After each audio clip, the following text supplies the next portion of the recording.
জিলহজ মাসের শেষ জুমায় 28তম দিবসে গত জুমার ন্যায় আবার উপস্থিত করে দিলেন। আমরা সেই মহান রব্বে করিমের দরবারে শুকরিয়া আদায় করি।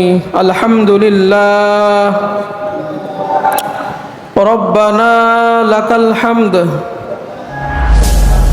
হামদান কাসীরান তাইয়িবান মুবারাকান ফীহি ইয়া রব লাকাল হামদ কামা ইয়ানবাগি লিজালালি ওয়াজহিকা ওয়া আযীমি সুলতানিক। সম্মানিত ভাইরা আমার, গত জুমায় আমরা যেখানে আলোচনা শেষ করেছি তারপর থেকে আমরা আলোচনা শুনব। জিলহজ মাস শেষ করে মুহররম মাস শুরু হবে, আরবি হিজরি নববর্ষ। আর 2 দিন পর থেকেই আমরা মুহররমের আলোচনাও মুহররমের আমলও আমরা আগামী জুমায় শুনবো ইনশাআল্লাহ।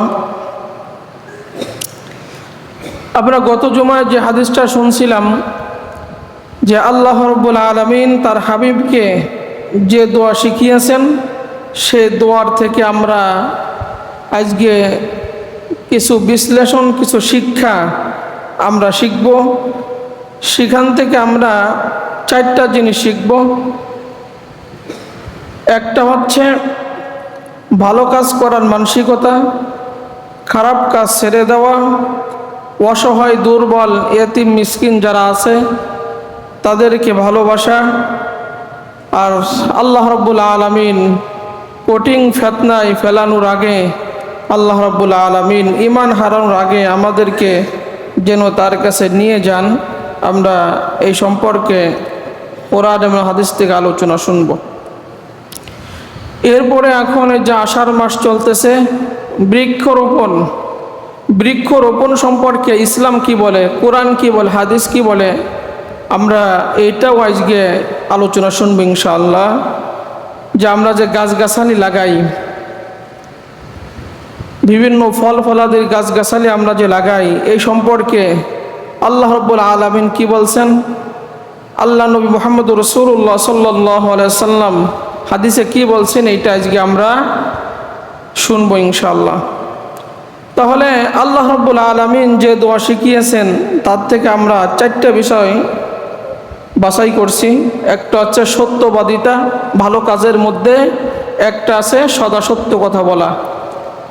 2 নাম্বার আমরা বাছাই করছি খারাপ কাজের মধ্যে একটা আছে মিথ্যা কথা ছেড়ে দেওয়া।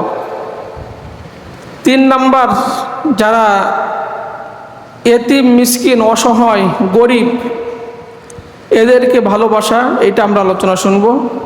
4 নাম্বার শুনব আমরা জীবনের প্রতি অতিষ্ঠ হয়ে মৃত্যু কামনা করি, যে যদি মরে যাই তাহলে মনে হয় বেঁচে গেলাম। জীবনের প্রতি অতিষ্ঠ হয়ে আমরা মৃত্যু কামনা করি, এই সম্পর্কে ইসলাম কি বলে এটা আমরা আজকে শুনবো ইনশাআল্লাহ। আল্লাহ রাব্বুল আলামিন প্রথমে আমরা শুনবো সত্যবাদিতা। আল্লাহ রাব্বুল আলামিন কুরআনুল কারীমের মধ্যে বলেন, ইয়া আইয়ুহাল্লাযীনা আমানুত্তাকুল্লাহা ওয়া কুলু কাওলান সাদীদা ইসলিহ লাকুম আ'মালাকুম ওয়া ইয়াগফির লাকুম যুনুবাকুম ওয়া মান ইউতি'ইল্লাহা ওয়া রাসূলাহু ফাকাদ ফাযা ফাওজান আযীমা। আল্লাহ রাব্বুল আলামিন বলেন, হে ঈমানদারগণ, আল্লাহকে ভয় করো এবং তোমরা সত্য কথা বলো, সাদিদ কথা বলো। সাদিদ হচ্ছে ওই কথা যে কথার মধ্যে কোনো সংশয় নাই, যে কথার মধ্যে কোনো মিথ্যার গন্ধ নাই, যে কথা একদম সোজা সাপটা কথা, নির্ভেজাল কথা, মিথ্যা মুক্ত কথা, যে কথার মধ্যে কোনো সন্দেহের অবকাশ নাই, ওই কথাকে বলে সাদিদ কথা, সঠিক কথা, একদম খাঁটি কথা। আমরা বললাম, আল্লাহ এই সত্য কথা, এই খাঁটি কথা যদি আপনার বান্দারা বলে তাহলে আপনি কি দিবেন? আল্লাহ রাব্বুল আলামিন বলেন, ইসলিহ লাকুম আ'মালাকুম। যারা এই সাদিদ কথা বলবে, সঠিক কথা বলবে, সত্য কথা বলবে, আমি আল্লাহ রাব্বুল আলামিন তার আমলগুলো সংশোধন করে দেব। আমাদের কাজের মধ্যে অনেক ভুল হয়, আমাদের আমলের মধ্যে অনেক ভুল হয়। এই ভুল যদি কোনো ব্যক্তি সংশোধন করাতে চায়, তাহলে সে যেন খাঁটি কথা বলে, সঠিক কথা বলে, সাদিদ কথা বলে, সত্য কথা বলে। তাহলে আমাদের আমলে, আমাদের কাজের মধ্যে যে ভুল হয়, এই সঠিক কথা বলার কারণে আল্লাহ রাব্বুল আলামিন ওই ভুলগুলো মাফ করে দিবেন। ওয়াগফির লাকুম যুনুবাকুম, তোমাদের আমল নামায় যত গুনাহ আছে আমি আল্লাহ রাব্বুল আলামিন সব গুনাহ মাফ করে দেব এই সাদিদ কথা বলার কারণে। এই জন্য আমরা অনেক সময় একটু পেঁচিয়ে গুছিয়ে ঘুরিয়ে ফিরিয়ে আমরা কথা বলি। আমরা সত্যটা সরাসরি বলতে চাই না, যেটা সত্য সেইটা আপনার সরাসরি বলতে হবে, কোনো ঘুরিয়ে পেঁচিয়ে না। এরকম সঠিক কথা যখন আমরা বলবো, আমাদের কাজ আল্লাহ সংশোধন করে দিবেন, আমাদের গুনাহগুলো আল্লাহ রাব্বুল আলামিন মাফ করে দিবেন। লুকমান আলাইহিস সালামকে জিজ্ঞাসা করা হলো যে আপনি এত বড় বুজুর্গ মানুষ, আল্লাহ রাব্বুল আলামিন আপনাকে এত সম্মান দিয়েছেন, কি এমন বৈশিষ্ট্য আপনি অর্জন করছেন যে আল্লাহ রাব্বুল আলামিন খুশি হয়ে আপনাকে এই মর্যাদা দিয়েছেন? লুকমান আলাইহিস সালাম তিনটি কথা বললেন। এক নাম্বার, তিনি বললেন যে আমি আমার এই জিহ্বা দিয়ে কখনো সঠিক কথা বলা ছাড়া, সত্য কথা বলা ছাড়া কখনো মিথ্যা বলিনি। আমি কখনো আমানতের খেয়ানত করি নাই। আমি কখনো অনার্থক কথা, অতিরিক্ত কথা আমি এটা কখনো বলি নাই। এই তিনটা গুণ অর্জন করার কারণে আল্লাহ রাব্বুল আলামিন আমাকে এত মর্যাদা দিয়েছেন। তাহলে আমরা যদি সবাই চাই যে আমরা লুকমান আলাইহিস সালামের মতো আমরা মর্যাদাবান হব, তাহলে আজকে থেকে আমরা নিয়ত করব আমি সাদিদ কথা বলবো, সঠিক কথা বলবো, খাঁটি কথা বলবো, যে কথার মধ্যে মিথ্যার কোনো অবকাশ নাই, সেই কথাগুলো আমরা বলবো। তাহলে আল্লাহ আমল সংশোধন করে দিবেন এবং জীবনের গুনাহগুলো আল্লাহ রাব্বুল আলামিন মার্জনা করে দিবেন। এরপরে নবীজি বলতেন, শোনো, তোমাদের জীবন থেকে যদি সব কিছু হারিয়ে যায়, চারটা জিনিস, চারটা গুণ, চারটা বৈশিষ্ট্য তুমি অর্জন করো, তোমার জীবনের থেকে সব হারিয়ে গেলেও তোমার কোনো ক্ষতি হবে না। সাহাবারা পাল্টা প্রশ্ন করলেন, ইয়া রাসূলুল্লাহ সাল্লাল্লাহু আলাইহি সাল্লাম, সেই চারটা জিনিস কি? নবীজি মুহাম্মদুর রাসূলুল্লাহ সাল্লাল্লাহু আলাইহি সাল্লাম বলেন, এক নাম্বার হচ্ছে সত্যবাদিতা। তোমার জীবন চলে যাবে, সঠিক কথা, খাঁটি কথা যেইটা, সেইটা তোমার বলতেই হবে, যত ঝড় ঝাপটা আসুক না কেন। তোমার জীবনের থেকে সব চলে যাক, কিন্তু তোমার কাছ থেকে সত্যবাদিতা যাতে চলে না যায়। তোমার কাছ থেকে দ্বিতীয় নাম্বার আমানতদারিতা যাতে চলে না যায়, দুনিয়া সব চলে যাক। তিন নাম্বার, দুনিয়া সব চলে যাক, তোমার চরিত্র যাতে চলে না যায়, চরিত্র যাতে ভালো থাকে। এমন কোনো কাজ করবা না যে কাজ করার দ্বারা তোমার চরিত্র নষ্ট হয়ে যায়। চার নাম্বার, নবীজি বললেন বৈধ রুজি, হালাল রুজি, তুমি সর্বদা হালাল রুজি উপার্জন করবে। দুনিয়ার সব কিছু তোমার থেকে হারিয়ে যাক, এই চারটা জিনিস যেন তোমার থেকে হারিয়ে না যায়। তাহলে সত্যবাদিতা, আমানতদারিতা, উত্তম চরিত্র এবং হালাল রুজি, এই চারটা জিনিস যেন তোমার মাঝে থাকে। অনেক সময় দেখা যায় আল্লাহ নবী মুহাম্মদ রাসূলুল্লাহ সাল্লাল্লাহু আলাইহি সাল্লাম বলেন, আমরা ভয়ে জালেমের সামনে, ক্ষমতাসীনদের সামনে আমরা অনেক সময় ভয়ে সত্য কথা বলতে পারি না, ভয়ে। অথচ নবীজি বলেন সর্বশ্রেষ্ঠ জিহাদ হচ্ছে জালেম শাসকের সামনে সত্য বলা, জালেম ব্যক্তির সামনে সত্য কথাটা তুলে ধরা, সত্য কথাটা বলা, এইটা হচ্ছে সর্বোত্তম জিহাদ। কিন্তু আমরা অনেক সময় দেখা যায় যে আমরা ভয়ে আমরা এটা বলতে পারি না। এই জন্য সর্বোত্তম জিহাদ যদি আমরা খুঁজতে চাই, তাহলে সেইটা হচ্ছে জালেম শাসকের সামনে, জালেম ব্যক্তির সামনে সত্য কথা বলা। দ্বিতীয় নম্বর আমরা বলবো মিথ্যা বর্জন করা। আল্লাহ রাব্বুল আলামিন বলেন যে ফাজতানিবু কওলা জুর, যে তোমরা মিথ্যা বর্জন করো। ইন্নাল্লাহা লা ইয়াহদি মান হুয়া মুসরিফুন কাযযাব, নিশ্চয় আল্লাহ রাব্বুল আলামিন যারা সীমালঙ্ঘনকারী, যারা মিথ্যাবাদী, আল্লাহ রাব্বুল আলামিন এদেরকে কখনো হিদায়াত দেন না, সঠিক রাস্তা দেখান না। সঠিক রাস্তায় থাকলেও এরা পথভ্রষ্ট হয়ে জাহান্নামের পথে চলে যাবে। কারা? যারা মিথ্যাবাদী, যারা সীমালঙ্ঘনকারী। আজকে আমরা অহরহ বিনা কারণে আমরা এইগুলো করতেছি। এইগুলো আমাদের ছেড়ে দিতে হবে। নবীজি মুহাম্মদুর রাসূলুল্লাহ সাল্লাল্লাহু আলাইহি সাল্লাম ওই সত্যবাদিতা সম্পর্কে বলতেন যে তোমরা সর্বদা সত্য অবলম্বন করো, সত্য নিয়ে যাবে নেকের দিকে, আর তোমাকে নেক পৌঁছাই দেবে জান্নাতে। আর তুমি যখন সত্যের উপরে দৃঢ় থাকবা তখন আল্লাহ রাব্বুল আলামিন তোমাকে নাম লিখে দেবে ফেরেশতাদের মাধ্যমে যে আমি এই বান্দাকে সত্যবাদী বান্দা বলে স্বীকৃতি দিলাম, তোমরা লিপিবদ্ধ করে রাখো। নবীজি বলেন মিথ্যা বর্জন করো, মিথ্যা নিয়ে যায় পাপের দিকে, আর পাপ তোমাকে নিয়ে যাবে জাহান্নামের দিকে। আর একজন ব্যক্তি যখন সর্বদা মিথ্যা বলতে থাকে আল্লাহ রাব্বুল আলামিন বলেন ফেরেশতারা লিখে রাখো আমার এই বান্দা মিথ্যাবাদী, আর এই মিথ্যাবাদীকে কখনো আমি হিদায়েতের রাস্তা দিব না, হিদায়েত থাকলেও আমি কেড়ে নিব।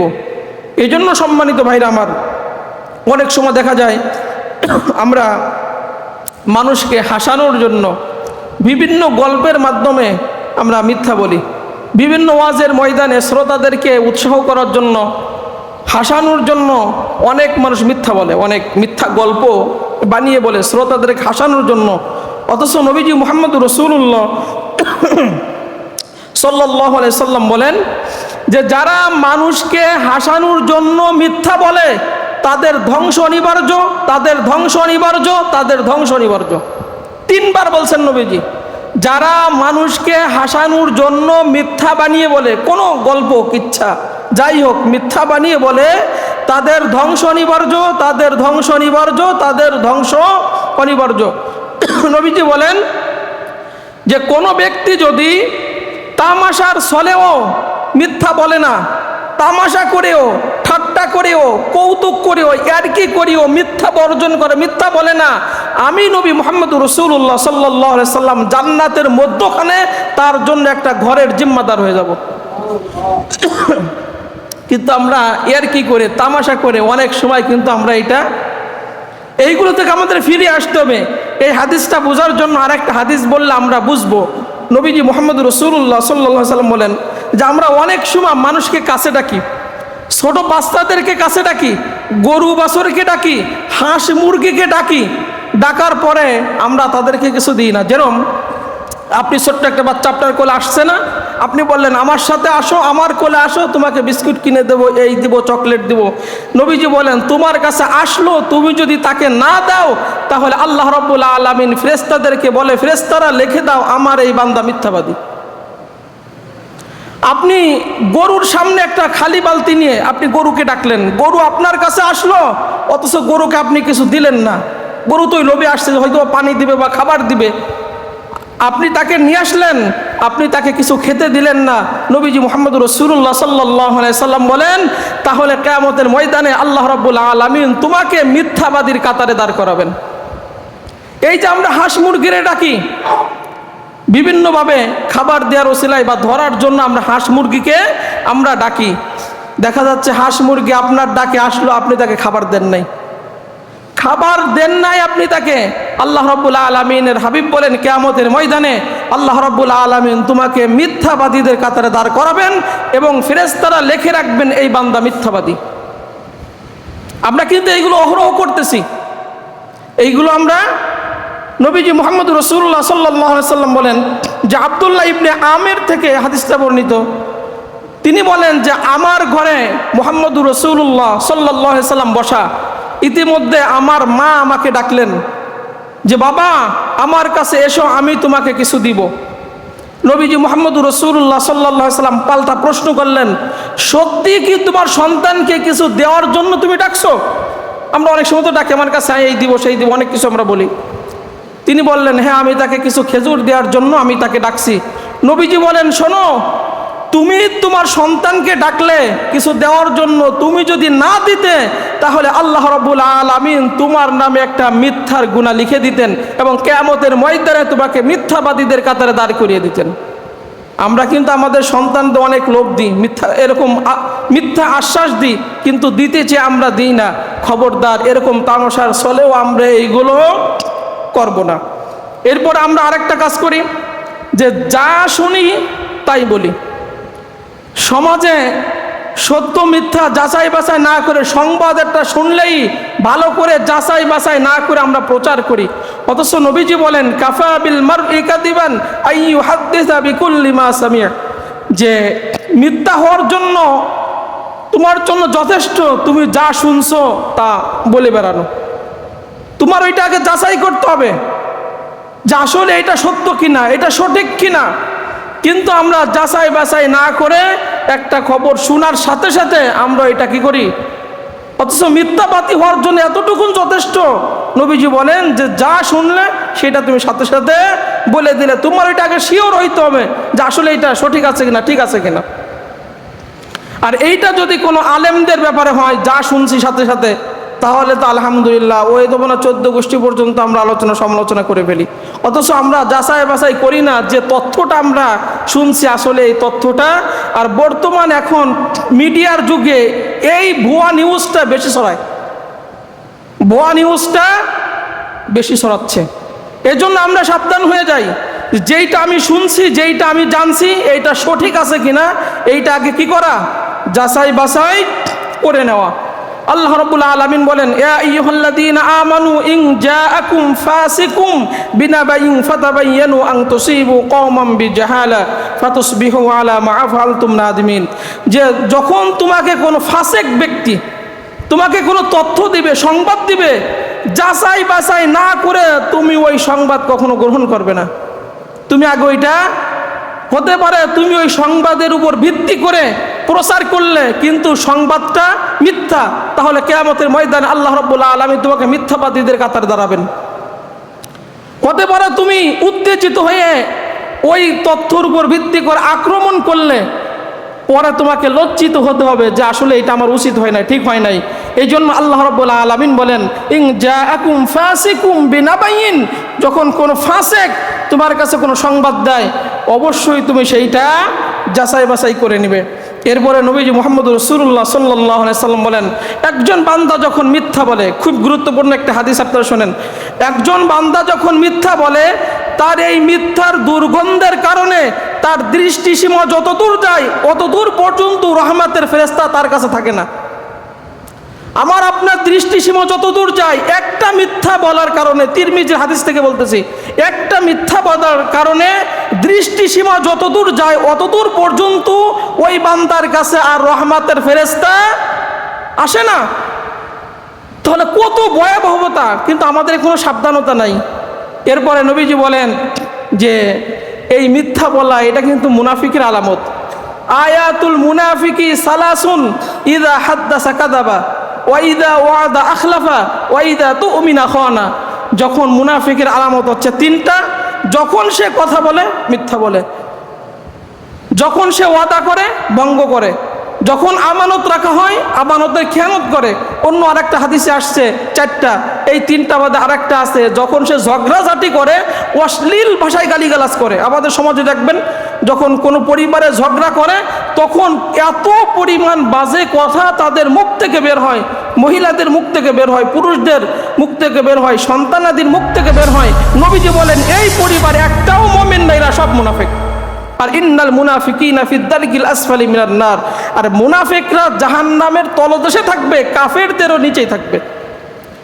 এই জন্য সম্মানিত ভাইরা আমার, নবীজি মুহাম্মদ রাসূলুল্লাহ সাল্লাল্লাহু আলাইহি সাল্লাম বলেন আমি ঘুমিয়ে আছি, আমার কাছে দুইজন ফেরেশতা আসলো। দুইজন ফেরেশতা এসে, বুখারীর হাদিসে আসছে, দুইজন ফেরেশতা আমাকে নিয়ে গেল একটা পাহাড়ি এলাকায়।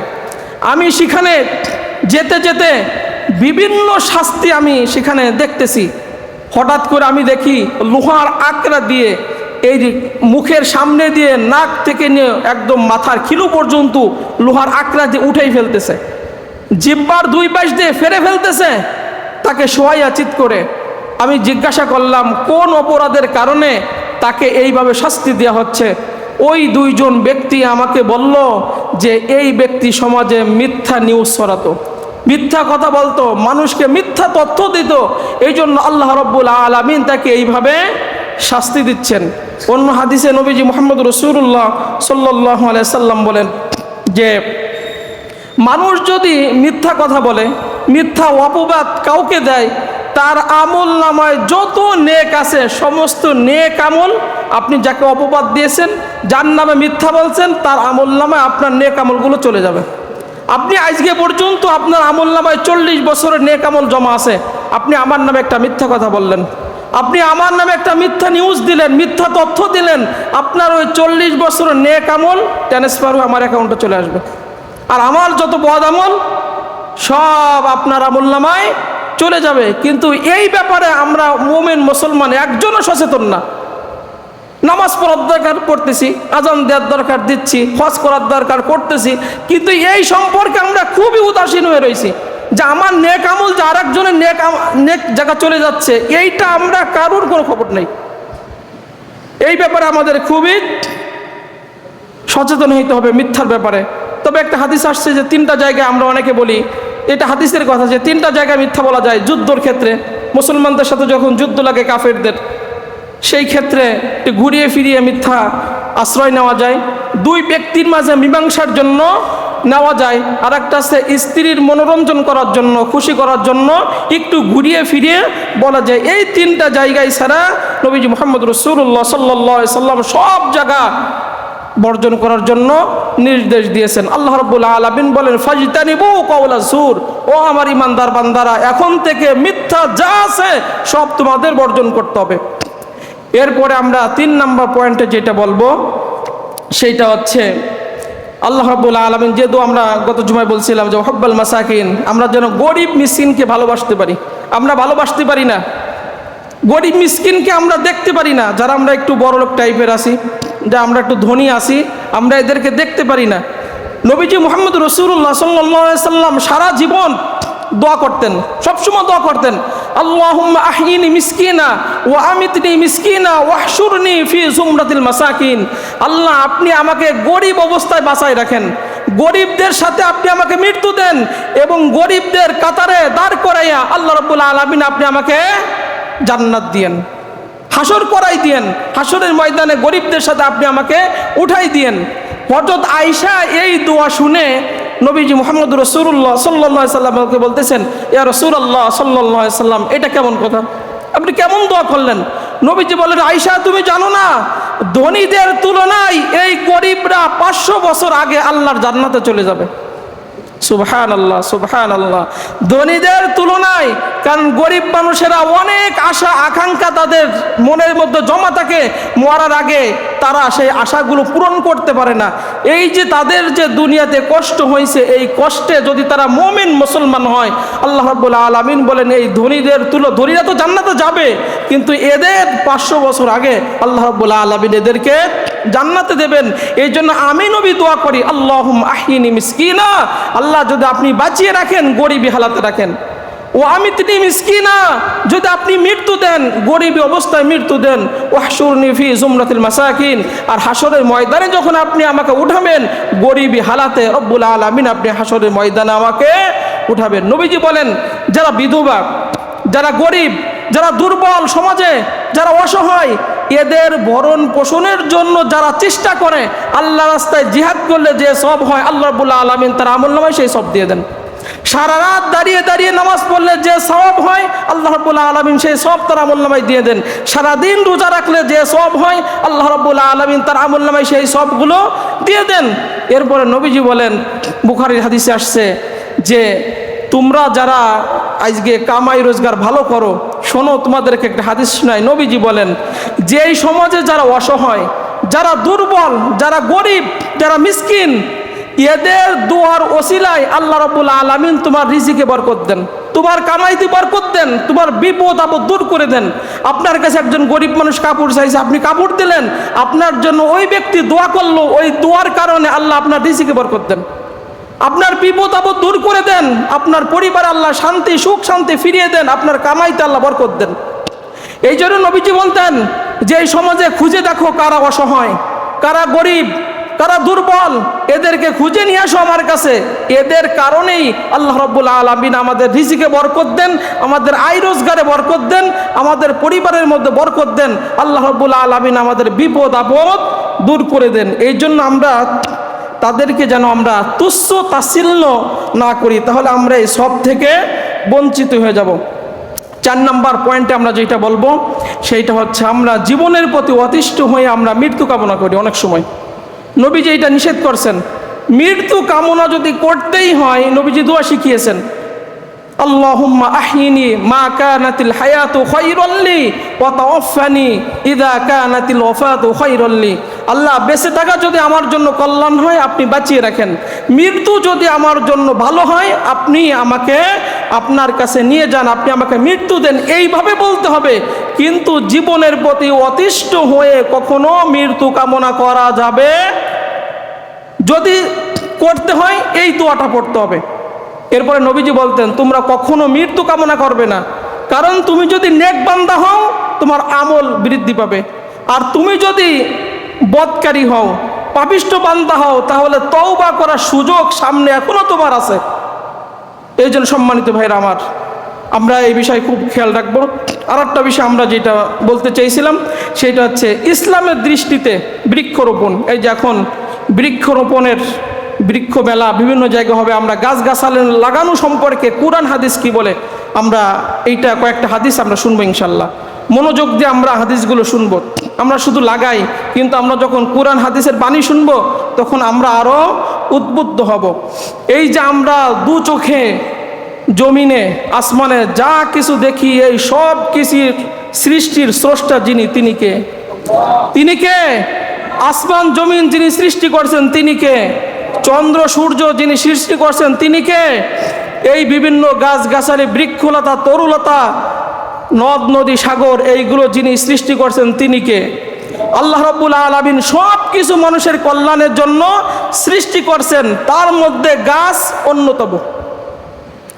গাছ আমাদের বেঁচে থাকার মাধ্যম, বৃক্ষ আমাদের বেঁচে থাকার মাধ্যম। এর থেকে আমরা অক্সিজেন গ্রহণ করি, এই অক্সিজেন গ্রহণ করে আমরা বেঁচে থাকি। বিজ্ঞান বলে যে একটি গাছ বছরে 13 কেজি কার্বন ডাইঅক্সাইড গ্রহণ করে। এই যে গাছ পৃথিবীর ভারসাম্য রক্ষা করে। পৃথিবীর শ্রেষ্ঠ সম্পদ যদি খুঁজতে হয়, প্রকৃতির শ্রেষ্ঠ সম্পদ যদি খুঁজতে হয়, তাহলে গাছ হচ্ছে প্রকৃতির শ্রেষ্ঠ সম্পদ। এই প্রকৃতিকে, এই পৃথিবীকে শান্ত, সুশীতল, মনোমুগ্ধকর রাখতে গাছের ভূমিকা অপরিসীম। আল্লাহ রাব্বুল আলামিন বলেন, আফারাইতুম মা তাহরুসুন, তোমরা কি চিন্তা করো যে চারাটা তোমরা, যে বীজটা তোমরা জমিনে রোপণ করো, এই সম্পর্কে কখনো কি ভাবছো?